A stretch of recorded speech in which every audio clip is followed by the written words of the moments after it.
బృందావన వీధుల్లో ఇప్పుడు వేణుగానం వినిపించదు. కేవలం గాలి సవ్వడి మాత్రమే మిగిలింది. ఆయన సన్నిధి ఒక వెలుగు అయితే, ఆయన వియోగానంతరం అవతరించిన నీలి ఛాయ ఒక పాఠం. అద్భుతాలు కళ్ళను మిరుమిట్లు గొలిపినప్పుడు సత్యం తెర వెనుక దాక్కుంటుంది. కానీ కృష్ణుడు కనుమరుగైన వేళ శూన్యం అడుగున దాగి ఉన్న అర్థం స్పష్టంగా కనిపిస్తోంది. శాంతమ్మ ఇప్పుడు ఆ గుమ్మం వైపు చూడడం లేదు. ఆయన వస్తాడని ఎదురు చూడడం లేదు. ఎదురుచూపులు ఆగిపోయిన చోటే ఆత్మ తనను తాను వెతుక్కోవడం మొదలు పెడుతుంది. యమునా నది అలలలో ఇప్పుడు ఆయన ప్రతిబింబం కనిపించదు. కానీ ఆ ప్రశాంతతలో ప్రతి అల మనమే ఆయన నడకను కొనసాగించాలని గుర్తు చేస్తుంది. ఆయన లేకపోవడమే మన బాధ్యతకు పునాది అని ఉద్ధవుడు శాంతమ్మతో అన్నాడు. చేయి పట్టుకొని నడిపించేవారు లేనప్పుడే పాదాలకు దారి విలువ తెలుస్తుంది.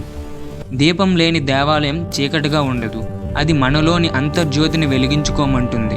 నిశ్శబ్దం అంటే మాటలు లేకపోవడం కాదు, అది దైవం మనకు అప్పగించిన మౌన భాష.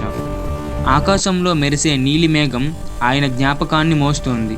రూపం ఉన్నప్పుడు భక్తి కేవలం ఒకవైపు మాత్రమే చూస్తుంది. కానీ రూపం లేనప్పుడు అది విశ్వమంతా పరుచుకుంటుంది.